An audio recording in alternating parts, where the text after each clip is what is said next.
guys. Department of Higher Education and Training, guys.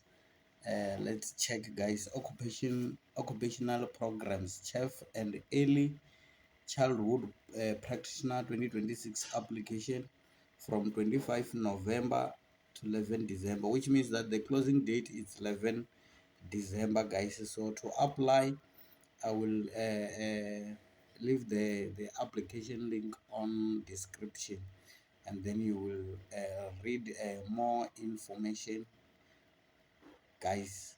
I will leave the application link on the description. Here are the steps to apply. You will come and follow all the steps important for the college application, new students.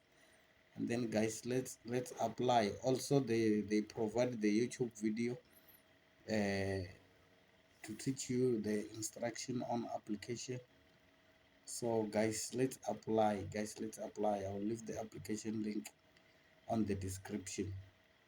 And then also, if you you like to find more opportunities, I will also leave the application below, the link below. So guys, let's apply for this opportunity before the closing date of 11